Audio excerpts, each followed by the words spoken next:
Netflix has been cranking out some good original stuff with their TV shows, and now coming out with some movies as well.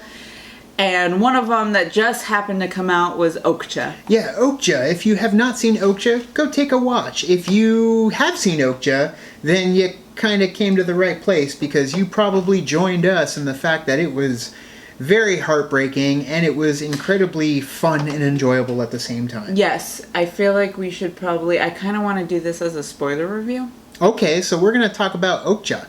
Okja, now... Spoilers! They all die. Well, yeah. And it was really sad, but... Okay, so I really enjoyed this movie. I did too. I liked the way that it was shot and the way that a lot of the characters interacted with each other. Like Jake Gyllenhaal's character, man, like start from there. His character was kind of like very different from all of the characters that he's ever played. It almost kind of reminded me of his character a little bit, Bubble Boy. Just a little bit, not all the way, but just like the way that he was like, like kind of this like free fun character. He's played such straight-faced characters. Very like harsh, like dark characters. To me, it kind of reminded me of like the Johnny Depp to where Johnny Depp is now with his characters, but in a good way, because Johnny Depp has done too much of that. Yeah. Where Jake Gyllenhaal, it's always nice to kind of go back to some of those really over-the-top characters. He was ridiculous in this movie. Yeah, so he's like the animal. He's kind of like the crocodile. But not kind or caring or nice. Exactly. It's about fame to him. So that's the thing, is I loved what they did with Jake Gyllenhaal, especially when they first introduced him and he's climbing up that hill and he's like all like, what the hell? Oh, he saved the mountain for the end. Like he's just all ridiculous. But that's the thing, is the way that these villains kind of came about, I think I liked his villain more than I liked Tilda Swinton's villain. Partly because he got created in the process. But at the same time, I did like Tilda Swinton too. Like, she means well, but at the same time, she is doing something for her company. And spoilers, her sister is a part of it, which happened to be Tilda Swinton. She plays both of the characters. Twinsies. Which is funny because she did play twins in Hail Caesar.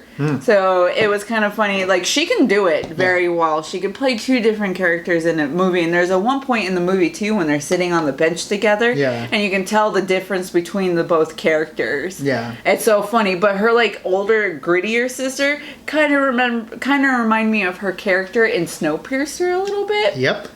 So, like, it would be like... aristocratic, I'm the better than everybody type thing. So, and like the way that her hair was and everything, it did kind of remind me of that character. So. And I love how Giancarlo Esposito, Gus Fring himself. He's at first, okay, so there's a part, like, in the movie when he's, like, with the spying on her, basically. I'm like, is he part of the animal liberation front? Okay. But obviously he wasn't, and I just liked his character as well. He was kind of like egging her on. He was just like, so what are you gonna do? Yeah, like, see, and you did this. I thought you were gonna mention the part where he goes to make the coffee. Yeah, that's why I did that. Where he just gets up and he slides a chair and like, you could tell he's like, I'm running this, and he's doing it obviously at the hand of Tilda Swinton 2.0, the sister who currently ran it Nancy to begin with. Yeah. But yeah, I loved more so him as the villain with the other Tilda Swinton. This Tilda Swinton in the first part of the movie just kind of got wrapped up in it. That's why I don't see her as much of a villain. But yeah, the worst one out of all of them, I think, was Jake Gyllenhaal. I can learn from my mistakes. Definitely, as far as villains go, they definitely did a good job with making me hate them. Yes. Mostly Jake Gyllenhaal. Yes. And then with the good guys, I love the good guys. They had some awesome people playing the good guys as well. Correct. Paul Dano. Awesome. Who we love Paul Dano. I love his... Ruby Sparks. So good. Little Miss Sunshine. There Will Be Blood. Damn, man. Looper, he's in a lot of stuff. Cowboys and Aliens, we'll scratch that one. He's such a dick in that one. But anyways, Paul Dano is incredible. Swiss Army Man. Oh, so good. Oh, 5.0 on that one. But yeah, Paul Dano is definitely... Paul Dano. And then, of course, fresh off of the heel death of Walking Dead, Steven Yoon. He was an awesome character in this one as well. And then you have Lily Collins playing Red, which I love that she was playing Kind of remind me a little of Cara Maria from Real World Road Rules Challenge. Yeah, a little just bit. A smidge, but that little group. And yeah, just that little group, and they're called the ALF, the Animal Liberation Front. Yep. And it was funny because all of the, when they introduce themselves, basically, all of their names is just funny. Like, I'm red, I'm blonde. Silver and blonde. I'm silver, and so it was funny, they have, these different personalities within each other in these characters. And they had their quote, their creed and motto, too, that they had to live up to. And that was funny when Paul Dano was just beating the crap out of Steven Yeun. I'm like, poor Steven Yeun. I know, he doesn't get a break. Again. Yeah, I was like, no. But then, because of what he did to kind of egg this whole mission on, basically for them. But the one thing that stood out to me in this movie was the little girl. I'm sorry, I feel like I'm going to say Mija? Mija. The actress who played this little girl was phenomenal. Yep. I absolutely loved her character and her relationship with Okja. And it was just so heartwarming. They're just like this big lovable thing. And it kind of reminded me of my neighbor Totoro. Yeah. A little bit when they're sleeping and she's sleeping on him. I was like, oh, that reminds me of my neighbor Totoro.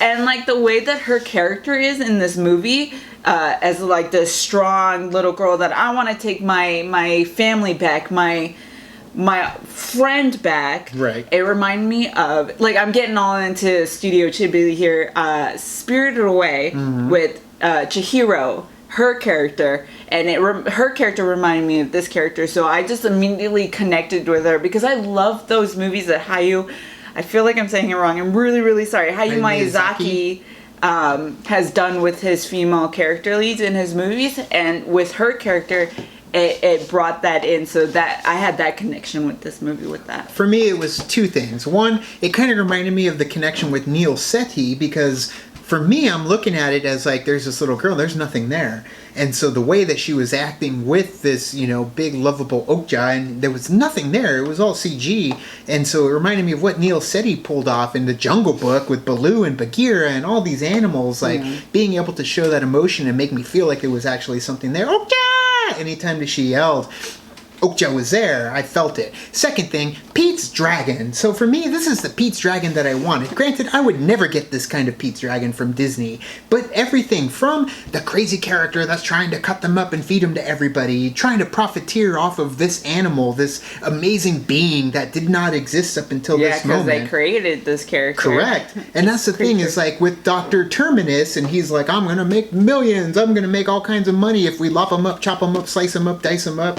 Can't you hear that jingle jingle sound? I mean, Dr. Terminus was all about, profiteering off the harvesting of Elliot. And that's the thing is, it was brutal. It was dark back then, but at the same time, they were going to make money off this dragon in the new one. It's like, no, it was dark. It was like, they're going to kill him. They were looking at pieces and parts of this dragon that they can make their money off of, and that's what they were doing here. They do it multiple times. Yeah. They're doing the ribs, and we can do the I don't know, pieces of the sirloin, and all turkey, hot dog. Yeah, all the different parts of the animal that they can create. And that's the thing is, it reminded me very much of that Pete's Dragon. It made, he wasn't magical, he couldn't disappear, but he could make little poops that weren't very eco-friendly, or that were eco-friendly. Oh my god. So those were hilarious little parts when she's just rubbing his little bottom, and then he goes boop, boop, boop, boop, boop. And that's the thing is the dialogue too. There were many moments just within the dialogue that I really liked. I think the CG looked really good. But yeah, to me it was the Pete's Dragon that I always wanted with more F-bombs, which I loved. But then of course there was the parts that made me cry. Yep. I literally was sitting on the couch and I was just in tears the whole time. And this is going to be a spoiler. I mean, this whole thing has been spoiler, but spoiler. When at the end she gets to take Okja home, and they're walking past all of the other creatures that are not so lucky. They're not going to be lucky. And you see this little baby one, running with his mom and dad. I'm going to start crying now. Running with his mom and dad. And then, they lift the the fence to get the baby out of there, and it's just like, oh, so Okja sad. Scoops him up in his mouth. Yeah, he scoops him up, and then they do like this cry, like all of them do this little cry, and then you see, and you can, and it pans back to the mom and dad, and I'm getting so choked up just thinking about it. It was so sad. It was very sad, and that's the thing, is it's very reality, and we understand that there's a lot more to it when it comes to the animals bred for consumption in this, society. Yeah. But all in all, let's focus it more so as the movie rather than a social commentary. Right. Yes, it was terrible, but you know what? Okja got away, and we had the stinger, which I don't know if everyone stayed till after the credits for the stinger. If you did not stay, go back and go to the end, because there is a stinger. Funny enough, I actually was like sitting on the couch and the credits were rolling, and the music was good. Yeah, and I was sitting there and I was on my phone.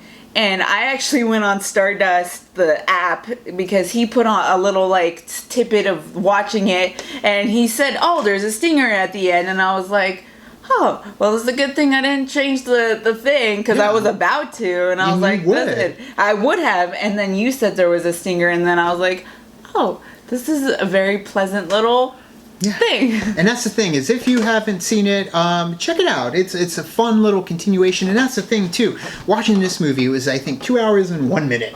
And the thing is, it was like, if they wanted to do a sequel, I'm all for it, because I feel like the story isn't over. I feel like we need to take down this company. Yeah. We need to take down Marigold. I don't remember what it was in Breaking Bad, but that's what it reminded me of. Manju or Manjai, I don't remember what it was called. Yeah, what was it? www.fuckmiranda or Miranda or whatever it was. The little stinger at the end kind of showed that there was more that needed to be done. That the work's not over. The work's not over, and there's some characters that come into this like little group, and I'm just like, that's funny. The action, the final action scene too, when they finally bring everything to fruition, and the fact that they don't get away, like, I loved it. The fact, like, one by one, each one goes to try and stop, what was it, like, Black Chalk? Yeah. Like, each one does a thing to try and stop them, and then, like, I think the Australian guy and Silver and Blonde, I think they were together, or they're just best friends, because then he runs back over after that dude gets taken out, holds him, and then they're about to club him, and the camera cuts, and it moves on to Red, and then she, like, throws all the pipes out, and then she gets taken down, like, action-packed Pee-wee. And that whole last thing in the alley, and then freaking Paul Dano just gets lit up the whole time, just beating him down. But to me, it was like, it's like the fact that it wasn't a happy ending. It was a happy ending for Okja and Mia, but it was not a happy ending for these poor super pigs. Yeah. But why did they have to make them so cute? That's the thing, is pigs are cute and cows are cute and chickens can be cute.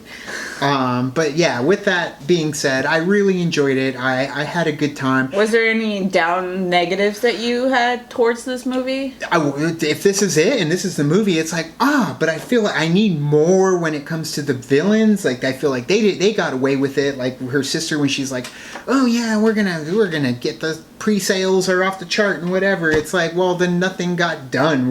You should have just given Okja back to Mika and let her take it back to the mountain in the beginning, like they said, because nothing changed.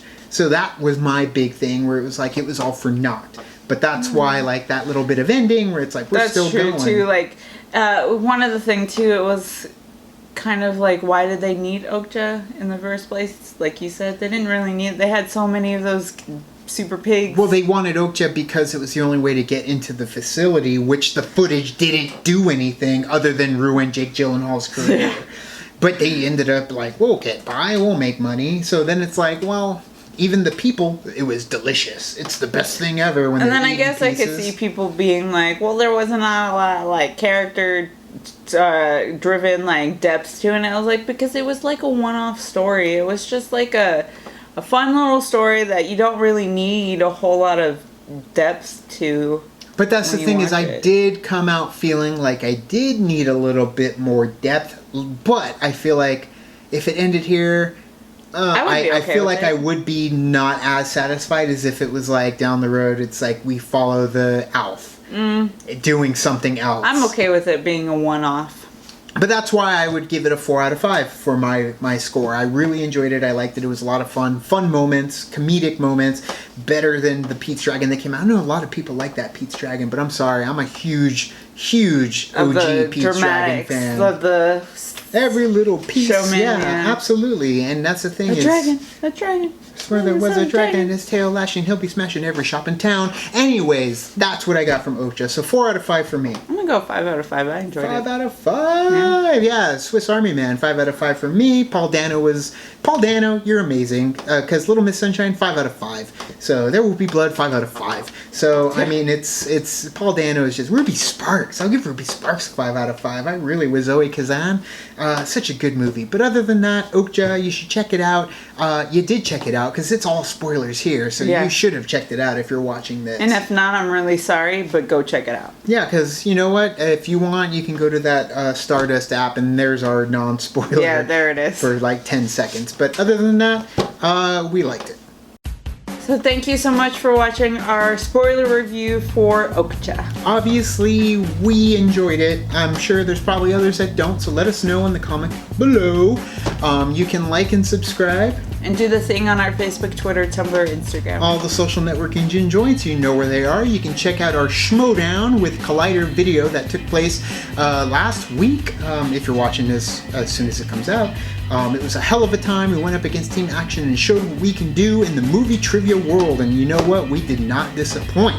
And we will be going back very soon to compete again. Yes. You can also hit up our Patreon to help fuel the party, kick into the party, because we need a little help getting back to Burbank, California. Yes, and we are also going to D23 here in 15 days. Yep. Anaheim, California. If you are there for Disney's Fan Expo, look for us. We will be there.